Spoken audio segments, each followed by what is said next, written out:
Chrisann Brennan dated Steve Jobs back in the 1970s. In fact, they dated for about 5 years between 1972 and 1977. And recently, she wrote a piece in the New York Post kind of promoting her book. She's writing a book about her relationship with Steve Jobs, which I feel is kind of shady. I usually don't like those types of books because obviously Steve Jobs is not here to defend himself, and it's going to be very one-sided. Now, and it kind of takes advantage of his death, like the people are paying attention more. And it has a title, The Bite in the Apple, a memoir of my life with Steve Jobs. Oh, please with the Apple stuff. Okay, like, swang, wang, wang, a bite in the apple. Get it, Apple? Yeah, it sounds like one of our master graphics. Well, hey. I'm being honest here. Okay. Now, I should note that Steve Jobs actually fathered her daughter. And he had denied it, but a paternity test indicated that he was the father, and then he was forced to pay $500 a month in child support. But just to give you an idea of some of the terrible things Steve Jobs said to her during that issue, he said, quote, 28% of the male population in the United States could be the father. About the baby? Oh, dude, that's a devastating quote. It's a horrible thing to say. Like, and that was after they'd already shown that he was the dad. Yeah. And he's like, yeah, whatever, dude. 28% of the country could be the dad. But they weren't. You were. And second of all, why are you saying that about now somebody who's the wife, who's the mother of your child? I know. No, look, dude, we talked about at different times on the show about how lacking empathy is not a good thing. But sometimes, in the business world, maybe it helps you because Steve Jobs was, in a lot of ways, vicious, but also to the people who were in his life. Yeah, okay, so now what I'm about to read to you guys is her recollection of when they lived together.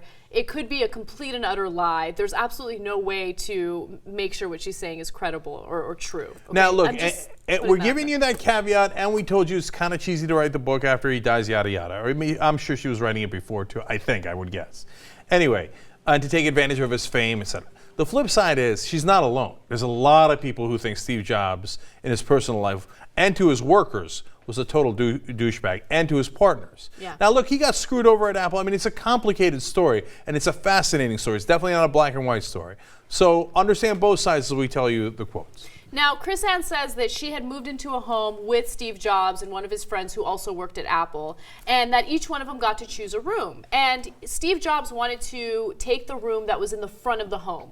And Chrisann is like, all right, I guess I'll take the master. And she liked the master bedroom anyway because it had an ensuite bathroom and all of that stuff.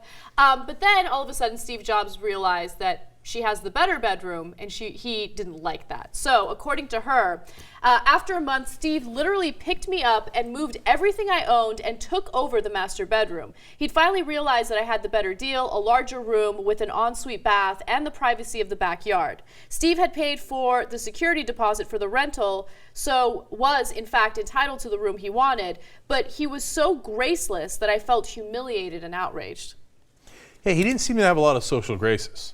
He's like, this is what's happening. I'm picking you up. I'm moving you over there. End of question.